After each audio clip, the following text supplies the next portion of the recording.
Alright, so today I'm going to be talking about Better Call Saul Season 1. If you've watched my other videos, you know that I've made a video on Breaking Bad as well as El Camino. And recently I've started watching Better Call Saul, which is of course sort of like, it's a show made after Breaking Bad. And it's like in the same universe, but it's like a prequel, sorta. But yeah, a lot of people think that this is on par with Breaking Bad, like on like the same level. And honestly, I agree. I mean, this show has been like super good so far. Of course, I'm gonna have to watch all 6 seasons to fully, form an opinion on if it's just as good or maybe even better than Breaking Bad itself. But as it stands right now, it's definitely on par season one. Like this thing was absolutely fantastic.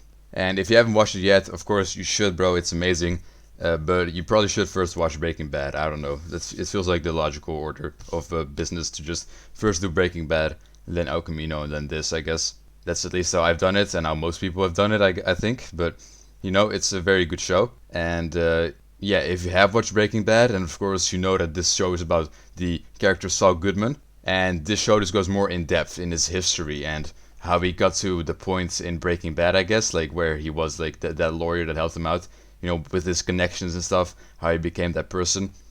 And yeah, this just goes all the way back to well, not the actual beginning, not his birth or something, but like just back into the past, I guess, when he was an up and coming lawyer trying to get big, make a living off doing law stuff, I guess. I don't know, but yeah, it's a very good show. I highly recommend. There are various genius characters on here, like of course in Breaking Bad as well. Every character is just amazing, amazingly thought out, amazingly written. It's just a joy to watch, bro. Like seriously, Vince Gilligan, I think it's the guy that made these shows, both of them. He's just an amazing writer, bro. Like seriously. But yeah, now I'm gonna get into spoilers. So if you haven't watched it yet, you should definitely watch it. Same goes for Breaking Bad. I'll also be going into spoilers on that a little bit, I guess. But yeah, so without further ado, let's get into it. Episode 1. So this is the introduction. I wasn't sure what to expect really in this. I had no idea what was gonna happen or anything. So we start off with a scene. If you watched it, you already know the scene where he's like in the future, right? So we have future Saul after Breaking Bad, and he's working at like some cinnamon place. I'm not sure exactly where he works at, but he has a new identity and stuff, and he's very alone, bro. Like he is lonely as fuck. His whole life is basically ruined, and he's a very sad man. And we get to see that when he goes to his house, his new home, and then he sits down and he watches his old commercials when he was in the Better Call Saul era. He watched his old commercials, and that was a pretty sad scene, honestly. To start off the show, a very sad scene for sure. And he constantly lives in fear of being recognized as well. We could see that in the scene where there was like a man like sort of staring at him. He wasn't actually staring at him, but he was like staring at something behind him. But Saul thought he was staring at him, so he was like, "Oh shit, am I being recognized?" And it was very stressful, but he didn't get recognized. But it's very sad how in the state he was in. It's just sad to see such a beloved character completely to waste almost. Just very fucked up. But then we cut to the past, right? We have old Jimmy. He's an up and coming lawyer. He has a very tiny office back in some massage place. I'm not sure what exactly, but I think it was funny because in Breaking Bad itself, of course, he often gets massages. Like he has a lot of foot massages and stuff in Breaking Bad, and just massages in general. I don't know if those are the same women in here, if that's like connected at all. Maybe it's even like the same shop. Oh, hold on, I just pressed off on accident. Maybe it's even the same shop. I'm not even sure. But yeah, I thought it was funny that he started off working in a place like that. Well, he wasn't actually working there, but he was living there, right? He was paying like a little bit of rent because it was cheap to live there, I guess. He was living in a very tiny office in like the back of that shop, which is funny. And here we can introduce to a bunch of new characters such as Chuck and Hamlin and all those people at the law office, and we get to learn a bit about those people. And we see a little bit about the day in the life of Saul as well, which I thought was really funny when the first case that he had, where it was 3 teens that cut some guy's head off and then fucked it on camera. It's like, oh my god, what even is that? He was defending those guys. Absolute insanity, bro. We also have some familiar faces in here, such as Mike and Tuco, which I thought was really cool. Already seeing those in the first episode. And here, Mike and Saul have like no connection at all. Like he's just a parking ticket guy, Mike. He's just working there for parking tickets, like letting people through the gates. It's very interesting how he started off in the series, in my opinion. How they just have no connection at all. They don't know each other, and then as it developed, the episodes, the show, they started to get closer. I guess I really liked how that was done. But yeah, in this episode, Saul was having a meeting with a pretty big client, and the meeting went a little bit wrong, alright? So he didn't get the job to be a lawyer for them, and he was pretty mad about that because people are rich, right? He could have gotten a lot of money and exposure for doing that case, but it didn't happen. So he tries to make up a plan, and he has these two absolute idiots. They wanted to try and sort of scam them, like fake an accident, and then they would have to like pay. But then Saul would probably be like, "Oh no, you don't have to pay. Just let me be your lawyer, and then it's all good. We won't press charges then." But that's not what happened. They hit the wrong car, right? And that car was Tuco's mother's car or grandma, I don't know. So they meet Tuco, and Tuco was pretty mad. And that scene was absolutely hilarious when he kicked those guys in, and he told his grandma that they spilled some salsa on the floor when there was fucking blood. Like, oh my god! So that scene was absolutely insane, and that's kind of where it ends off. And then the episode 2 was absolutely fucking crazy, where Tuco was about ready to fucking kill those guys, alright? And Saul as well. But Saul negotiated, and he managed to stay alive. And those guys' legs did get broken though. Like, that was absolutely fucking wild. When Tuco just snapped their fucking legs in half almost. That was the deal. They stay alive, but their legs, they gotta go, bro. So each one of them had a leg broken, those two idiots. And that was just fucking funny as fuck. And then we had an absolutely fucking wild scene as well, where Jimmy was having like, I think it was dinner with Kim, I'm not sure. And there we had these scenes with breadsticks. So in that restaurant he was at, people were having breadsticks, and they were breaking the breadsticks. That's what people do, they break it in half. And every time we were like reminded of like those fucking legs breaking. That was such a good scene, like seriously. But anyways, after that whole situation, Saul goes to Chuck's place, and Chuck is wearing this very weird blanket, space blanket is what Saul called it, because Chuck thinks he's allergic to electricity, bro, or like radioactive waves or something. So, he's very strange. He sits inside and he doesn't have any lights on or nothing. So Chuck is a very wild person who has some serious issues, but, it is what it is. It does get better at the end, but in the first couple episodes, it's pretty bad how he just sits inside and how Jim has to take care of him and all that fucking bullshit. But after he crashes at Chuck's place, and we get a little bit of Chuck, we have a short montage with Saul at work. I thought it was very cool. We don't really see that much in the later episodes, but only in like the first 2 or 3 maybe. We have like him at work just doing things, pretty funny scenes and stuff. And at the end, one of Tuco's guys, Nacho, he tries to get Saul involved into a robbery. And Saul declined, alright? He was like, "No, I'm not gonna rob people," alright? Saul is a lawyer, he's a good guy, right? Well, in episode 3, Saul, he calls the people up that Nacho wants to rob.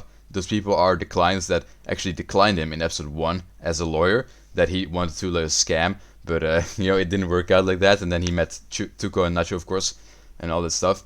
But yeah, those were the same people, and Nacho gets arrested because he was suspected of doing that shit, because Saul called those guys and was like, "Yo, someone's gonna rob you, you have to run." And so they went running, and Nacho was suspected because he was parked outside of their house with the van, and it was very sus. Anyways, Nacho, he gets arrested, and Saul has to get him out, alright? Saul has to get him out, or he's gonna fucking die, alright? He's gonna get fucking killed.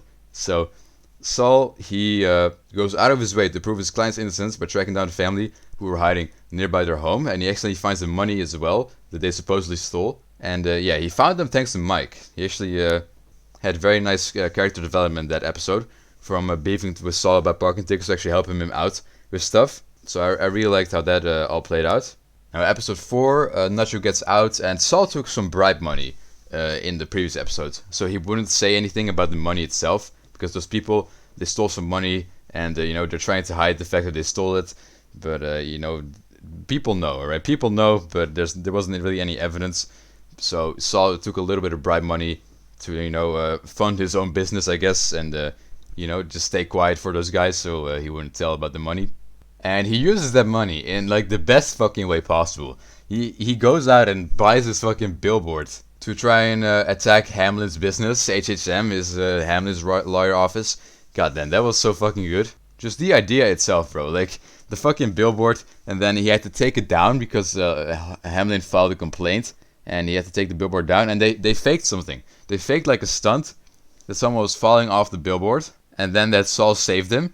And then that became really famous because he got like a local newspaper or something, or like a news broadcasting thing to like record him, and he was trying to like talk about like, oh man, I have no freedom, this thing is getting pulled down for no reason, and then they staged that a guy fell down. So the guy that was taking it off as they were recording, he fell off the thing almost. He was like hanging onto like a rope, that's how construction workers work. They have like a rope attachment to him. So he fell off. He was hanging below the billboards, which is pretty damn high. Now Saul went all the way up there and he saved him, and that was being recorded. So he was known as a local fucking hero in the city, I guess. He was in the newspaper. Everyone knew about him, and he was very famous now. He actually had clients. His lawyer business was popping off, and he tries to hide this from Chuck. He doesn't want Chuck to know the bullshit that he did. So what he does is he hides the newspaper from Chuck, alright? But Chuck, he wants that newspaper, right? He wants to know what the fuck is up with the news. So this man, alright, remember, he doesn't go outside because he's scared of like the lights, I guess, and like radioactive stuff, electricity. So he never goes outside, but he needs that goddamn paper. So he steals the paper from his neighbor's lawn, alright? And that was an absolutely wild scene. You have Chuck running in his fucking space blanket cape from like made of aluminium, and he's going absolutely nuts. That was a very wild scene. And then we have his neighbor just looking out the window, like, what the fuck is even happening? And she called the cops on his ass, bro. That was absolutely nuts. Like, what the fuck? But Chuck did find out, of course, and he wasn't too happy, I guess, but he didn't really care in the end. But also in episode 4, we had a really cool flashback before the billboard thing. We had a really cool flashback in the intro, which was a flashback to Slip and Jimmy, right? Slip and Jimmy is a nickname Jimmy used to go by. Or well, I've been saying Saul this whole time, but in this show he's more known as Jimmy McGill. I don't know when he makes the change to Saul, but right now he's Jimmy. So Jimmy, he used to go by Slip and Jimmy, and he used to always pull scams with like his friends, or like only one friend, I think. I don't know. Which we see later in the last episode as well. He would pull scams on people, and we had an hilarious fake watch scam, which was really just good, just genius, bro. Like I didn't even know about it when watching it. Like I had no idea that it was a scam. I thought I literally just found a random person in the alley and actually found money. Then in the end we found out that it was a setup. But anyways, moving on to episode 5. Saul has ridiculous clients, alright? These clients are insane. The people that call him off that, did the whole newspaper thing, the people that call him off that, they're fucking nuts. He has some client that wants to, like, turn his own little property, like, into a fucking country. Like, he has a little piece of property, like, randomly in America, and he wanted to make it like Vatican City, bro. And Saul was like, alright, let's go, bro, we're gonna do it. And, because the guy was offering a lot of money, $1 million, I think. So Saul was like, alright, fuck it. Easy money, but the money was not real money, it was his own money. Like, he made his own fucking cash. Because he wanted to, be an independent fucking country, not part of America. So he has his own fucking cash, but that's literally worthless. So Saul had to decline the case. I think he went out of there. And he had another ridiculous client with a very, very weird toilet. If you watch that episode, the toilet was very weird. And that client got really mad at Saul for calling out how weird the toilet was. Fucking dumb as hell, bro. And then Saul randomly decides to go with elderly law, alright? He's gonna focus on that. He's writing wills for people. It's fucking funny as fuck how he randomly just goes into fucking the elderly law. Or elder law, I think. I don't know, is it elderly law or elder law? I think it's elder law. But yeah, he just focuses on old people now. Really funny, just the random switch. But yeah, during all of that, Chuck gets hospitalized, and that whole situation was insane. Like, the cops fucking busted down his door. And of course, Chuck didn't want to go out because the electricity and whatnot. So, the cops just busted down his fucking door because he stole that newspaper. As I said, the neighbor called the cops on him. That was fucking wild, bro. And nearing the end of that episode, we got some Mike lore. He also had cops at his door in the end, just as Chuck. And in episode 6, we have a follow-up on that. I don't recall exactly what happened, but I think it was like a backstory on how Mike's son got killed and how he was a corrupt cop. Not the son, but Mike himself. He was a corrupt cop. And the whole police force there was corrupt. So Mike used to be a police officer. If you've watched Breaking Bad, you already know how that went down. He used to be a cop, but then he killed someone, and then he was not a cop anymore. But anyways, that whole office was corrupt, and his son did not want to be corrupt, so he chose not to be, and then he got killed for it, for not being corrupt. And then Mike killed the 2 officers that killed his son, and then he fled to Albuquerque, away from his own home. And he's being suspected of murder, right? He's being suspected of killing those 2 guys. There's no hard evidence yet, but maybe we'll get back to that later. I mean, I don't know, not in season 1 at least, but maybe in season 2 or something. I've got no idea. But yeah, he calls Saul, alright? He calls Saul to help him out because he was getting interrogated by those cops, and he gets Saul as a lawyer, which is absolutely funny. How this because they had a really hateful relationship before, right? Because of course Mike was the parking ticket guy, and every time Saul went there, they had beef. They were like arguing about the parking tickets, and now suddenly they're like teaming up, which was absolutely unexpected to say the least. But yeah, that all goes right. Of course, Mike gets out. He's fine. He doesn't have to worry about that situation anymore. And then we have episode 7, where Mike and Saul collaborate on a mission to steal money for the insane Cattleman clients. So Cattlemen are the people that I talked about earlier. They are the people that stole money and also bribed Saul to not tell about the money. And they do not want to get caught. Obviously, I mean they're trying to prove their innocence. So they went to HHM, which is Hamlin's lawyer office. But they said like, okay, we cannot get you a deal, right? We cannot, have you serving no time.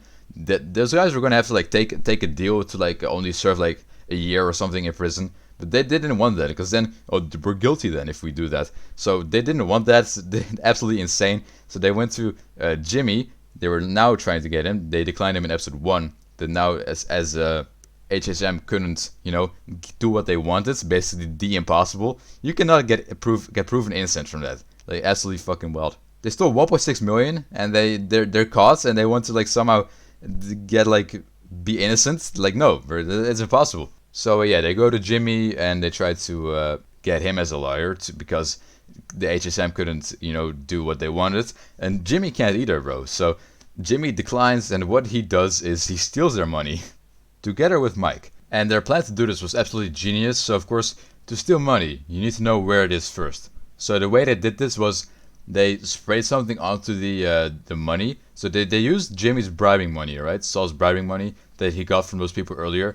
He got like I don't know how much it was, but like a couple stacks, to keep his mouth shut about the money. So they used that as like bait. So Mike placed a little bit of money on like one of their children's toys. So they thought like, oh shit, our kids found out about the money and they're playing with it.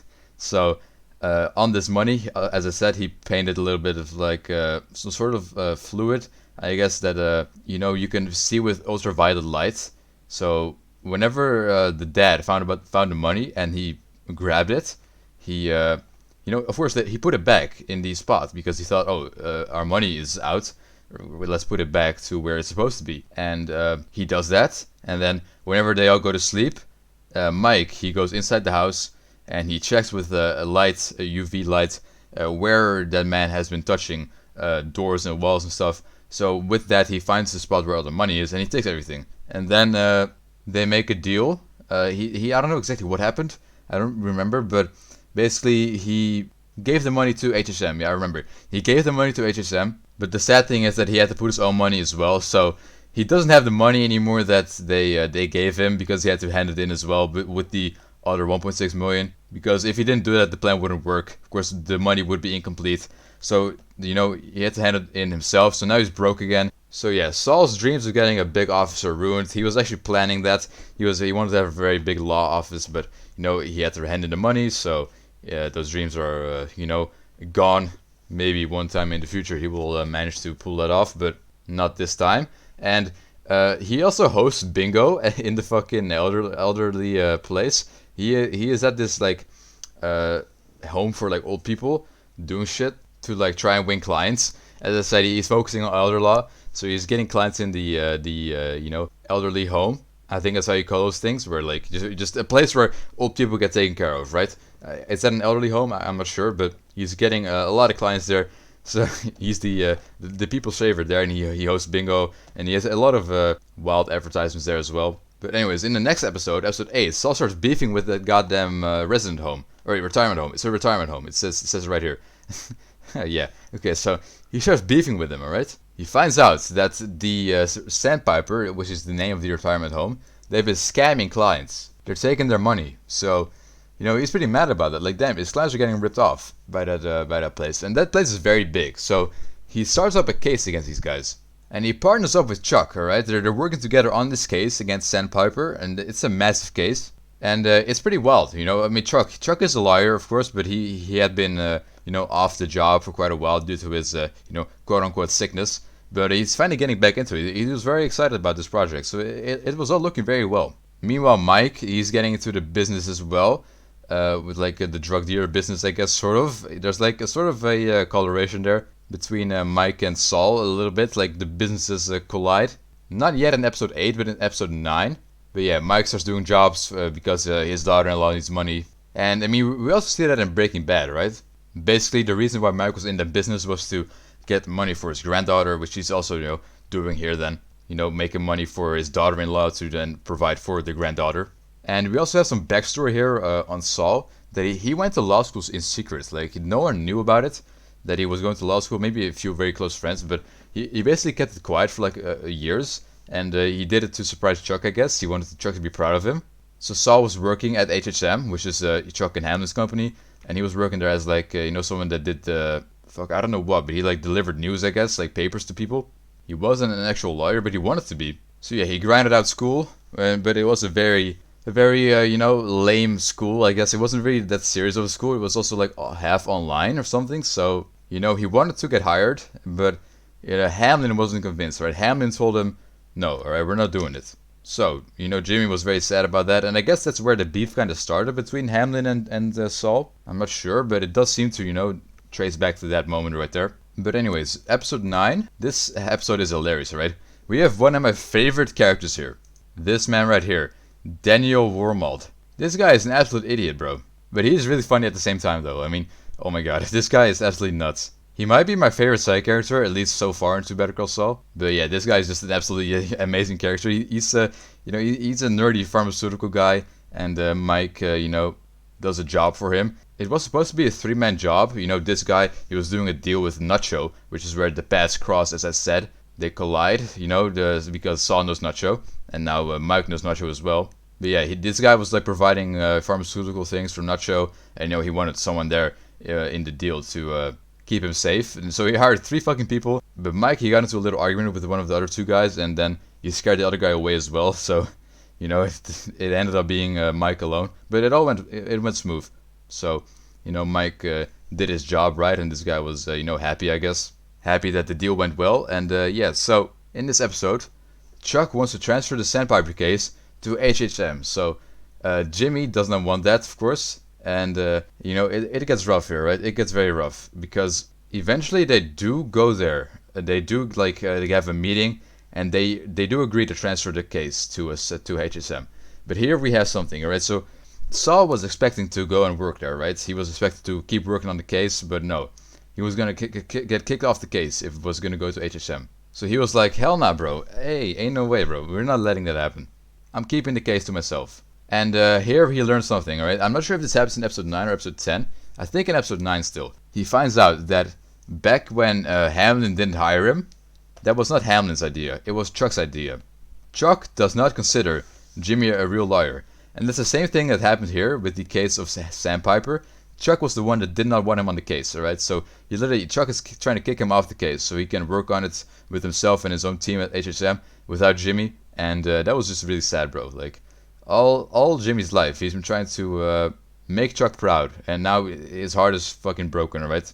And yeah, that was just all very sad. So they got into an argument, and then Jimmy, he went away. He went back to his own town, alright? Back to Slip and Jimmy town, where he meets up with an old friend, Marco, which I talked about briefly earlier with the fake watch scam. And, he goes back to an old friend, and they have a fucking blast, right? They have a week straight of just pulling off shenanigans to people in a bar and stuff, and also outside of the bar, which is what they do in the last scam that they do. So they try to do the fake watch thing once more. They have one single watch left, okay? And Marco really wants to do it. And Saul is like, bro, come on, I gotta go home. I can't do this, bro. I have to go. And Marco's like, bro, this has been the best week of my life. Come on, please. So I feel bad for Marco, bro. I mean, Marco's life isn't great, but he is a very, very sweet character. Yeah, actually, fuck this guy right here. Fuck Daniel, bro. Marco is definitely my favorite side character, if you can call him that. Marco is just a straight up legend, bro.